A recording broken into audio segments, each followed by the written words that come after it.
बिस्मिल्लाहिर्रहमानिर्रहीम। अस्सलाम वालेकुम स्टूडेंट्स, क्या हाल है जी? कैसे हैं आप सब? उम्मीद करता हूँ आप सब खैरियत से होंगे। स्टूडेंट्स, मैं हूँ मोहम्मद इब्राहीम, आपके चैनल डायमेंशनल फिज़िक्स से। और प्यारे स्टूडेंट्स, आज हम डिस्कस करने वाले हैं class 9 physics 2025 Punjab text book board, जो आपकी न्यू बुक है जी। Chapter number 4 turning effect of force students हम डिस्कस करने जा रहे हैं। टॉपिक है 4.9 कंडीशंस ऑफ इक्विलिब्रियम। स्टूडेंट्स, इससे प्रीवियस वीडियो लेक्चर में हमने ये जाना कि इक्विलिब्रियम क्या होता है। A body is said to be in equilibrium if no net force act on it. अगर बॉडी पर लगने वाली एक्सटर्नल फोर्सेस का सम जीरो है तो हमने ये कहा था कि बॉडी इक्विलिब्रियम में, या बॉडी में कोई एक्सेलरेशन प्रोड्यूस नहीं हो रही तो बॉडी इक्विलिब्रियम में है। या बॉडी एट रेस्ट है तो एक्सटर्नल फोर्सेस जो है वो आपके पास इस तरह से एक्ट कर रही है कि रिजल्टेंट फोर्स जीरो है, तो तब भी इक्विलिब्रियम में है। या कोई पैराट्रॉपर, जैसा कि इस डायग्राम में आप देखें, फैसिनेटिंग फ्री फॉल। फैसिनेटिंग कहते हैं करतब दिखाना, ठीक है। और ये अक्सर करतब दिखाते हैं जी स्पेशल इवेंट्स पे। अब ये ग्रुप ऑफ पैराट्रॉपर जो है जस्ट लाइक स्टार शेप ये फ्रीली फॉल कर रहा है। A group of paratroopers making in a formation an example of dynamic equilibrium. तो डायनामिक इक्विलिब्रियम में हमने देखा था कि ऑब्जेक्ट यूनिफॉर्म स्पीड से, यूनिफॉर्म वेलोसिटी से क्या करता है, फ्री फॉल करता है या मूव करता है, ठीक है। तो जब यूनिफॉर्म वेलोसिटी है तो यूनिफॉर्म वेलोसिटी का मतलब है वेलोसिटी जो है यूनिफॉर्म है, कांस्टेंट रेट है हमारे पास। तो एक्सेलरेशन होता है rate of change of velocity. अगर वेलोसिटी यूनिफॉर्म है तो इसका मतलब है कि एक्सेलरेशन जीरो है। एक्सेलरेशन जीरो है तो रिजल्टेंट फोर्स जीरो है। तो इसे हम कहते हैं डायनामिक इक्विलिब्रियम। इसी तरह ये आप देखें तो इन्फॉर्मेशन हमारे पास है। This is the fascinating scene of equilibrium. ये स्टैटिक इक्विलिब्रियम की एग्जांपल है।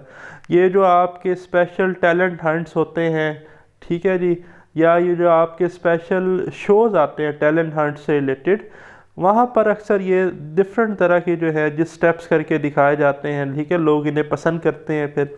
तो ये सारों ने बड़ा वेल बैलेंस जो है वो मेंटेन किया हुआ है, और इसके पीछे जो रीज़न है वो इक्विलिब्रियम है, ठीक है, कि इन पर लगने वाली एक्सटर्नल फोर्सेस कुछ इस तरह से बैलेंस है कि रिजल्टेंट फोर्स ज़ीरो है। तो आज हमने यह देखना है कि जो इक्विलिब्रियम है उसकी कंडीशंस कितनी है। एक तो आपको डेफिनेशन से पता चल गई कि नेट फोर्स ज़ीरो होनी चाहिए। तो अभी हम देखेंगे कि summation F is equal to zero first condition of equilibrium होती है। बट कुछ केसेस में फोर्सेस कपल बनाती है, और कपल बनाने से रोटेशन प्रोड्यूस होती है। तो रोटेशन प्रोड्यूस होती है तो हम कहते हैं कि टॉर्क भी क्या होना चाहिए, ज़ीरो होना चाहिए। तो ये दो कंडीशंस हैं जी इक्विलिब्रियम की, इन्हें ही आज हमने डिस्कस करना है। तो पेपर में एमसीक्यूज भी आ जाता है, मार्क कर लें। There are two conditions of equilibrium. Equilibrium की दो कंडीशंस हैं।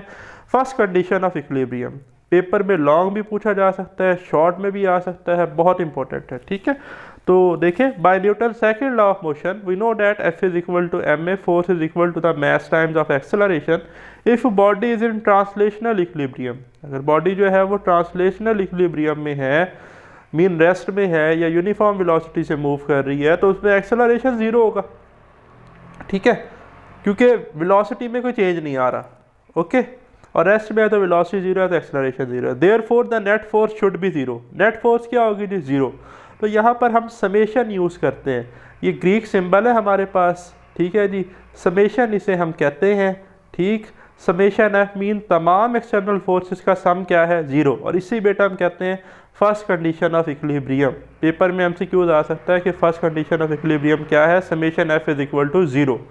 This is the mathematical form of first condition of equilibrium which states that, क्या स्टेट करती है जी, मार्क कर ले, बड़ी इंपॉर्टेंट डेफिनेशन है। A body is said to be in translational equilibrium. Body translational equilibrium में होगी only if the vector sum of all the external forces acting on it is equal to zero.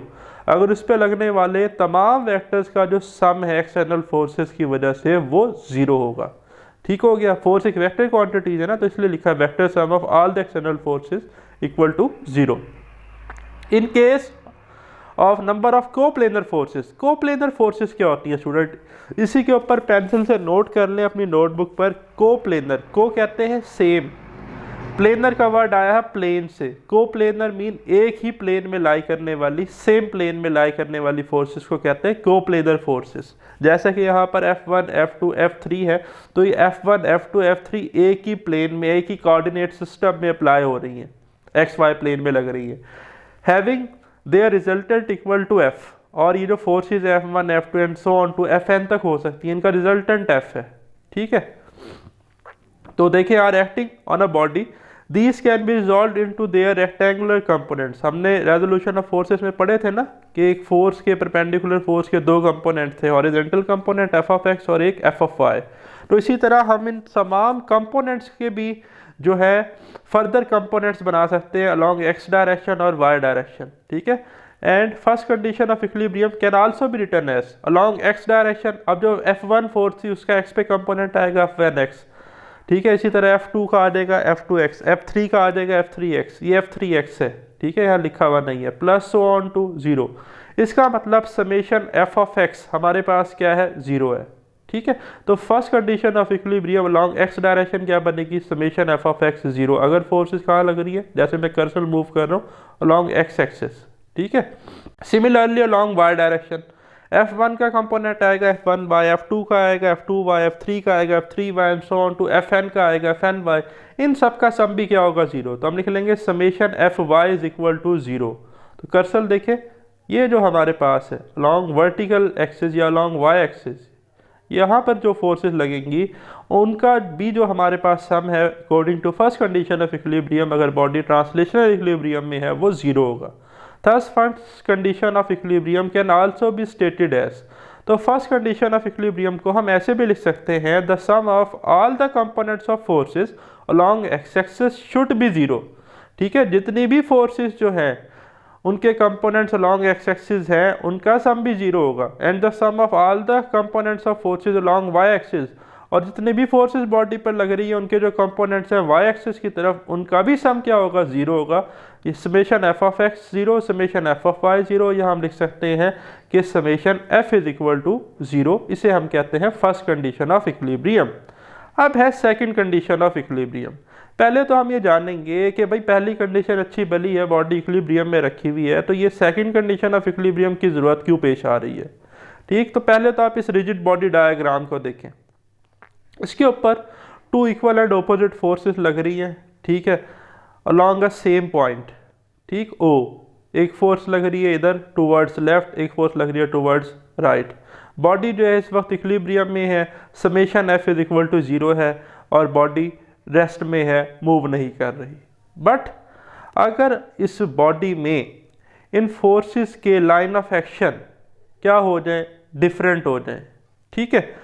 एक लगे अब इस point पर, एक लगे इस पॉइंट पर, तो ये तो एक कपल प्रोड्यूस करेंगे। जब ये कपल प्रोड्यूस करेंगे, क्योंकि अनलाइक पैरेलल फोर्सेस है, तो बॉडी में रोटेशन प्रोड्यूस होगी। ये बिल्कुल ऐसे ही है कि एक बच्चा, उसके हाथ में मार्कर है, ठीक है, वो अपने एक सीधे हाथ से भी 10 न्यूटन की फोर्स लगा रहा है और उल्टे हाथ से लेफ्ट हैंड से इस साइड पे भी 10 न्यूटन की फोर्स लगा रहा है, तो मार्कर कहीं मूव नहीं करेगा, ठीक है।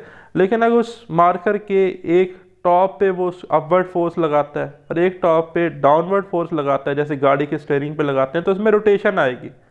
तो स्टिल फर्स्ट कंडीशन तो सेटिस्फाई हो रही है कि फोर्सेस इक्वल इन मैग्नीट्यूड है, अपोजिट डायरेक्शन है, बट यहाँ पर टॉर्क प्रोड्यूस हो रहा है, तो बॉडी रोटेट करेगी। हम ये तो नहीं कहेंगे बॉडी रेस्ट में, बॉडी तो रोटेट करेगी। तो सेकंड कंडीशन आएगी, सेकंड कंडीशन ये आएगी इक्विलिब्रियम की कि भाई जो उस पर टॉर्क प्रोड्यूस हो रहा है वो भी प्रोड्यूस ना हो, तो फिर हम कहेंगे summation torque is equal to 0, torque भी नहीं लगना चाहिए, ठीक। The second condition of equilibrium implies to the rotational equilibrium which means that the body should not rotate, ठीक है। सेकंड कंडीशन क्या कहती है कि भाई रोटेशनल इक्विलिब्रियम भी फुलफिल होना चाहिए, बॉडी रोटेट भी ना करे under the action of forces. तो उसके लिए तो समेशन टॉर्क, ठीक है, तमाम टॉर्क्स का सम क्या होना चाहिए, 0 होना चाहिए। Consider the example of rigid body in figure 4.20, ये है जी फिगर 4.20, दोनों रिजिड बॉडी हैं, ठीक है। Two forces F1 and F2 equal magnitudes are acting on it, ठीक है। दो forces F1 and F2 equal in magnitude है, ऑपोजिट इन डायरेक्शन है, जैसे कि आपको नजर आ रहा है। इन केस है both the forces acting on the same line of action, same point पे लग रही है, सेम लाइन ऑफ एक्शन पे लग रही है। But in case B The line of action of two forces are different. Since magnitude of F1 and F2 are equal, so the resultant force is zero in both cases. Mean के दोनों cases में first condition of equilibrium fulfil हो रही है, satisfy हो रही है, ठीक है. Thus first condition of equilibrium is satisfied, but you can observe that in case B. But आप देखते हैं कि इस केस B के अंदर the forces are forming a couple. मैंने शुरू में बात की कि फोर्सेस क्या प्रोड्यूस कर रही हैं, कपल, क्योंकि अनलाइक पैरेलल फोर्सेज हैं, ठीक है. Which can apply torque to rotate the body about point O. तो बॉडी जो है ये ओ इसका एक्सिस ऑफ रोटेशन है, पिविट कह सकते हैं, तो ये टॉर्क लगेगा इस पर, बॉडी रोटेट करेगी. Therefore for a body to be complete in equilibrium, तो बॉडी को रेस्ट में रहने के लिए, इक्विलिब्रियम में रहने के लिए a second condition is also required. तो सेकंड कंडीशन चाहिए थी, that is no net torque should be acting, कि बॉडी पे कोई नेट टॉर्क ना लगे. This is the second condition of equilibrium which can also be stated as, क्या कहती है जी, कि the vector sum of all the torques, जितने भी टॉर्क्स किसी बॉडी पर लग रहे हैं उन सबका vector sum at any point must be zero, वो क्या होगा, जीरो होगा, ठीक है. इसका मतलब हम मैथमेटिकली लिख सकते हैं, we can write as summation torque is equal to zero. First condition क्या थी, समेशन एफ जीरो, या हम लिख सकते थे summation F of X zero, summation F of Y zero, ठीक. और सेकंड क्या गई, summation torque zero. Hence it's mean a body will be in complete equilibrium. A body, paper में शॉर्ट आ सकता है कि बॉडी कंप्लीट इक्विलिब्रियम में कब होती है, ये एमसीक्यूज आ सकता है, जब दोनों कंडीशंस क्या करें, सेटिस्फाई. फर्स्ट कंडीशन क्या है, summation F of X zero, summation F of Y zero, ये फर्स्ट कंडीशन है, ब्रैकेट इसलिए लगाई गई है यहाँ पर.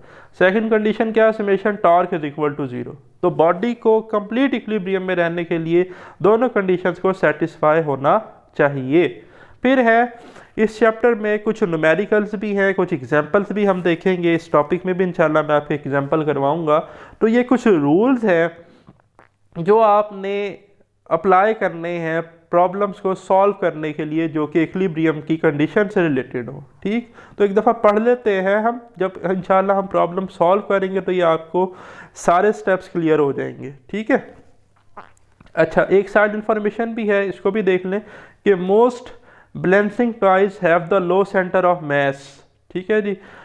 जो हमारे पास बैलेंसिंग टॉयज होते हैं उनका हम सेंटर ऑफ मास क्या रखते हैं, लो रखते हैं. वैसे तो ये टॉपिक रिलेट करता है स्टेट्स ऑफ इक्विलिब्रियम से, वहाँ मैं आपको बताऊंगा कि हम बेस ज़्यादा क्यों रखते हैं और सेंटर ऑफ मास को हम बॉटम की तरफ क्यों रखते हैं, स्टेबिलिटी के फैक्टर की वजह से, ठीक है. तो आपने इतना याद रखना है, स्टेबिलिटी की वजह से, ओके.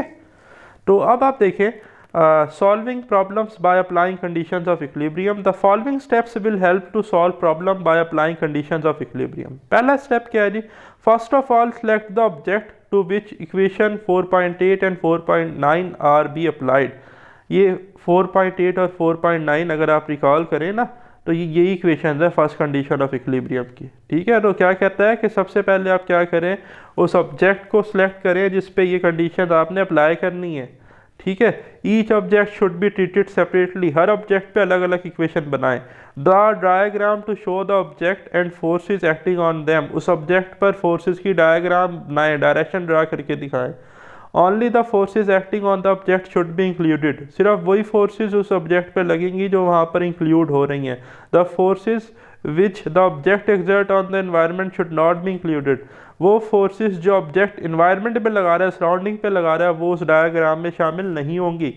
थर्ड है choose a set of X Y axis such that many forces are possible lie directly along X और वाई एक्सिस. कहता है अगर बहुत सारी फोर्सेस लग रही है और उनके कंपोनेंट्स हैं, ठीक, तो आप एक्स और वाई एक्सिस को सेट करें और उनके कंपोनेंट्स को रिजॉल्व करें. It will minimize the number of forces to be resolve into components, ठीक है. तो आप उन फोर्सेस को क्या करेंगे, रिजॉल्व करेंगे और वो मिनिमाइज हो जाएगी. कोई ऐसी होगी जो पिवट में से गुजर रही होगी, तो जो पिवट में से गुजर रही होगी उसकी हमें ज़रूरत ही नहीं होगी, क्योंकि वो कोई टॉर्क ही प्रोड्यूस नहीं करेगी, ठीक है ना. जिसका मोमेंट आर्म कुछ ना कुछ होगा उससे टॉर्क प्रोड्यूस होगा. तो रिजॉल्व करने से भी हमारी कुछ ना कुछ फोर्सेस कम हो जाती हैं. फिर है resolve all the forces which are not parallel to either of the axis. हाँ जी, जो फोर्सेस जो है एक्सिस के या मोमेंट आर्म के परपेंडिकुलर नहीं है उनको तो लाजमी रिजॉल्व करना पड़ेगा, ठीक है. कैसे, रेक्टेंगुलर कंपोनेंट से, एफ एक्स या एफ वाई की फॉर्म में. फिर है apply equation 4.8 4.9 by putting summation F of X zero summation F of Y zero. ये इक्वेशन है ना, mean first condition of equilibrium apply करेंगे. इफ़ नीडिड कहता 6 स्टेप में कि अगर ज़रूरत है अप्लाइंग इक्वेशन 4.10 जो कि summation torque is equal to 0 है टू गेट अनदर इक्वेशन, अगर बॉडी रोटेट कर रही है और कोई इक्वेशन बनानी है तो फिर कहता है आपको इसकी भी ज़रूरत पड़ सकती है summation torque is equal to 0 apply करने की। तो टॉर्क का फार्मूला यूज़ करेंगे F मल्टीप्लाई बाय L का, ठीक है, force into moment arm. These equation can be solved simultaneous to find out the desired unknown quantities। कहता है इक्वेशंस को आप साथ साथ सॉल्व करेंगे और जो भी आपकी ख्वाहिश या डिज़ायर्ड क्वांटिटी है जिसको जो अननोन है जिसको आप कैलकुलेट करना चाह रहे हैं तो वो आपको फाइनली मिल जाएगी। अब ये सारी बातें ना आपको इस एग्जांपल से अच्छे से अंडरस्टैंड होंगी और ये एग्जांपल लॉन्ग में लाजमी आ सकती है, पेपर में काफ़ी इंपॉर्टेंट है, ठीक है, अच्छे से अंडरस्टैंड करना है, कोई मुश्किल नहीं होगी इंशाल्लाह। तो देखें, a picture is suspended by means of 2 vertical strings. ये एक पिक्चर है जी, ठीक है जी। फॉर एग्जांपल ये आपके दादा अब्बू की जो है जी तस्वीर ना घर में टंगी हुई है, ठीक है, ओके, उनकी जो है ये पेंटिंग है, सही। और इसको जो है वो 2 बेटा वर्टिकल स्ट्रिंग से, ये कोई फिक्स पोर्ट है और यहाँ से स्ट्रिंग लेके इसको लटकाया हुआ है। तो इन स्ट्रिंग में क्या प्रोड्यूस हो रही है, टेंशन।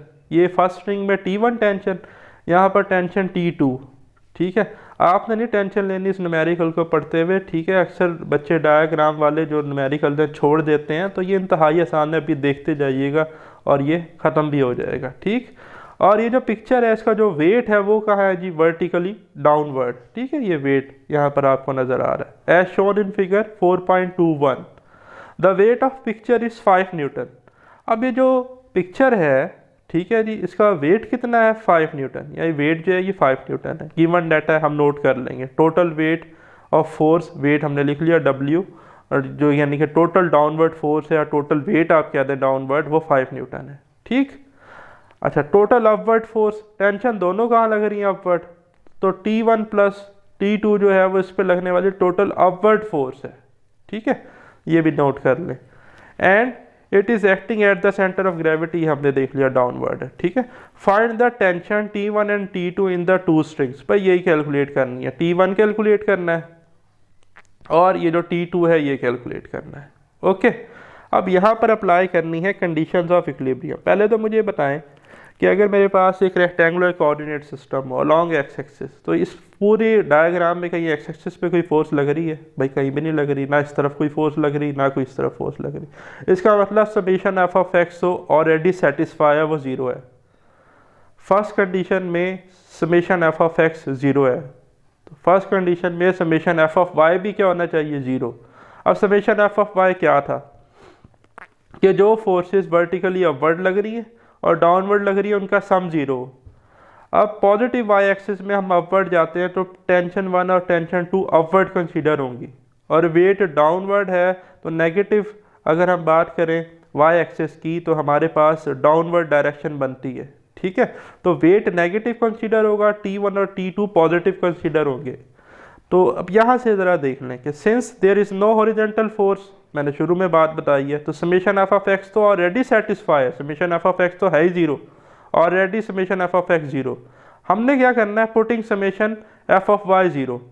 अब टेंशन T1 और T2 along positive Y axis है, तो T1 प्लस T2 पॉजिटिव लेंगे, T1 प्लस T2 देख लें पॉजिटिव है। Weight downward negative Y axis की तरफ है तो माइनस वेट लिखेंगे और इन सब का सम क्या होगा, 0, ठीक है। वेट को क्यों माइनस लिखा है कि नेगेटिव वाई एक्सिस की तरफ है, तो इक्वेशन बन गई जी T1 plus T2 minus W is equal to 0। इसको आप नाम दे दें इक्वेशन नंबर 1 का, ओके।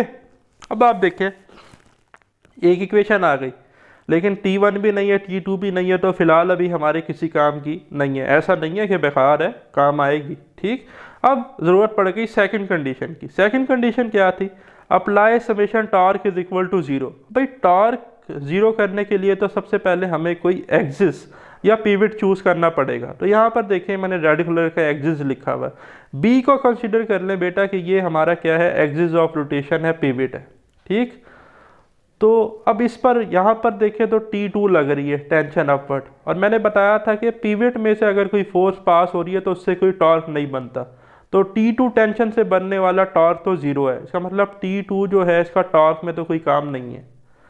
अब देखें तो यहाँ पर ओ पॉइंट पर इसके बिल्कुल नीचे देखें वेट की फोर्स, अगर मैं इसको रिजॉल्व करूँ, ये ओ से पास हो रही है ना, तो एक तो यहाँ पर लग रही है वेट की फोर्स, ठीक है, डाउनवर्ड। और फिर अगर हम देखें इस पॉइंट से यहाँ से चलते हुए आए तो एक ये फोर्स लग रही है टेंशन की अपवर्ड। अब ये जो T1 है इससे भी टॉर्क बनेगा और ये जो वेट है इससे भी टॉर्क बनेगा, ठीक है। अब ये जो वेट है यहाँ पर, ये देखें मैंने ये एंटी क्लॉकवाइज डायरेक्शन भी बताई है, ये चाहेगा कि ये फ्रेम जो है वो एंटी क्लॉकवाइज रोटेट करे, तो W की वजह से जो टॉर्क बनेगी वो पॉजिटिव होगी। क्या होगी? पॉजिटिव। लेकिन ये जो टेंशन T1 है ये चाहेगा कि ये फ्रेम जो है वो क्या करे जी, क्लॉकवाइज मूव करे, तो इसकी वजह से जो टॉर्क बनेगी वो नेगेटिव होगी। ये सारा मैंने टॉर्क के टॉपिक में ऑलरेडी आपको बताया है कि एंटी क्लॉकवाइज फोर्सेस जो है वो पॉजिटिव टॉर्क बनाएंगी और क्लॉकवाइज जो फोर्सेस हैं वो नेगेटिव टॉर्क बनाएंगी, ठीक। अच्छा, एक तो ये बात हो गई। दूसरा, अब फोर्सेस तो आपको पता चल गई कि ये वेट की फोर्स है जो एंटी क्लॉकवाइज टॉर्क बना रही है, और टेंशन T1 जो है वो क्लॉकवाइज टॉर्क बना रही है, लेकिन T1 की वैल्यू नहीं है, वेट तो हमें पता है 5 न्यूटन है। अब बात करते हैं इनके मोमेंट आर्म की। मोमेंट आर्म क्या होता था? Perpendicular distance from the axis of rotation to line of action of force. ये एक्सिस ऑफ रोटेशन है तो ये एंगल आप देख लें 90 का बन रहा है, ठीक है। परपेंडिकुलर डिस्टेंस है कहाँ से? Line of action of force है, तो ये पूरा फासला, ये मैंने लाइन लगा दी है 20 सेंटीमीटर प्लस 20 सेंटीमीटर, यहाँ से लेकर यहाँ तक T1 के लिए, क्योंकि ये एक्सिस है। कितना बनेगा 20 प्लस 20? 40 सेंटीमीटर। तो ऐसा यूनिट में करेंगे तो 40 डिवाइडेड बाय सेंटी है ना, सेंटी 10⁻² होता है, तो 40 को 100 से डिवाइड कर दे तो बन जाएगा 0.4 मीटर, ठीक है। सिमिलरली ये जो वेट वाला कंपोनेंट है, आप इसको पैरेलल उठा के यहाँ पे भी ड्रा कर सकते हैं, इधर से डाउनवर्ड। तो ये इस एक्सिस से कितना जो है जी डिस्टेंस पर है? 20 सेंटीमीटर पर। तो 20 सेंटीमीटर को, ये पैरेलल है ना, ये लाइन इसके पैरेलल है, तो इधर देख लें 20 centimetre is equal to 20 divided by 100, तो आ जाएगा 0.2 मीटर, ओके। तो T1 का मोमेंट आर्म आ गया 0.4 मीटर और W का मोमेंट आर्म आ गया 0.2 मीटर। अब इधर देखें जी, जादू होने लगा, आपका काम हो गया आसान।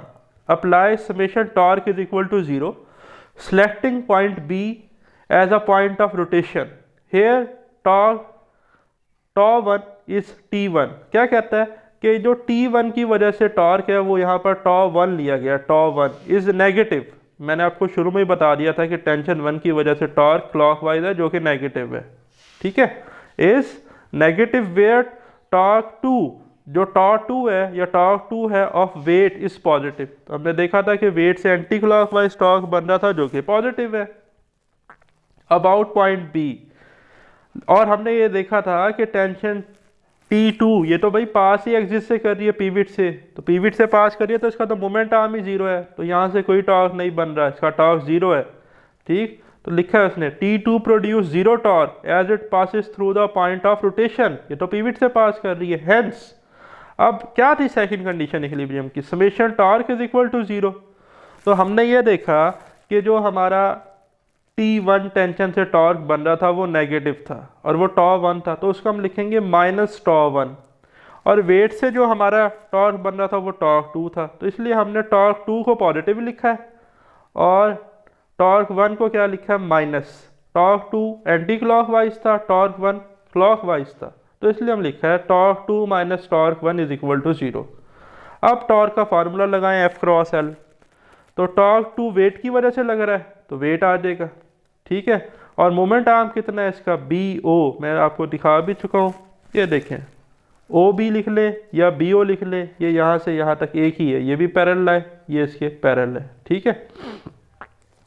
फिर आएगा फार्मूले का माइनस, और टॉर्क 1 किसकी वजह से था? T1 की वजह से, मल्टीप्लाई बाय मोमेंट आर्म। इसका मोमेंट आर्म ये टोटल लेंथ थी यहाँ से लेकर यहाँ तक, A से B तक या B से A तक, तो यहाँ पर लिख लिया AB इज इक्वल टू 0। अब जस्ट वैल्यू पुट करनी है, ठीक है जी। वेट की जगह आ जाएगा 5 न्यूटन, ये नीचे देखें स्टेप में लिखा हुआ 5 न्यूटन। OB कितना था? हमने सॉल्व किया OB, ये था OB 20 सेंटीमीटर था, मैंने जो कहा था 0.2 मीटर है, तो ये देखें 0.2 मीटर माइनस T1 हमें नहीं पता कैलकुलेट करना है, T1 को T1 ही रहने दें, मल्टीप्लाई बाय AB, ए भी हमने अभी सॉल्व किया था, 40 सेंटीमीटर था, 0.4 मीटर ऐसा यूनिट में, तो आ गया 0.4 मीटर इज इक्वल टू 0। ठीक है जी, ये पुट कर दिया सारा का सारा। ये इस और इस स्टेप में सिर्फ यही फ़र्क है कि वेट की नहीं लिखी हुई वैल्यू है, यहाँ लिखी हुई है 5 न्यूटन। तो आप इसको क्या करेंगे, इस इक्वेशन को इधर लेकर जाएंगे तो ये पॉजिटिव हो जाएगा, इस साइड पर जाके बनेगा T1 मल्टीप्लाई 0.4, फिर आप 0.4 से इधर डिवाइड कर देंगे तो ये इक्वेशन आ जाएगी, T1 is equal to 5 newton multiply by 0.2 metre divided by 0.4 metre. Simplify करेंगे तो टेंशन 1 आपका आंसर आ गया जी 2.5 न्यूटन। ठीक है, अब T1 आ गया ना, तो T2 निकालना हो गया आसान। भाई ये मैंने कहा था इक्वेशन बेकार नहीं है, काम आएगी। तो ये इक्वेशन अब आप लगाएं, इक्वेशन 1 क्या था, T1 plus T2 minus wait is equal to 0। तो देखेंगे यही इक्वेशन है, T1 plus T2 minus wait is equal to 0। तो T1 की जगह आप वैल्यू पुट कर दी 2.5 न्यूटन प्लस T2 और माइनस वेट की जगह आ जाएगा -5 इज इक्वल टू 0। तो सिंपली जो है 2.5 माइनस 5 का आंसर आता है हमारे पास -2.5। लेकिन जब उस -2.5 को इधर लेकर जाएंगे 0 की तरफ तो +2.5 हो जाएगा। तो T2 आ जाएगा 2.5 न्यूटन और T1 भी कितना आ जाएगा 2.5 न्यूटन।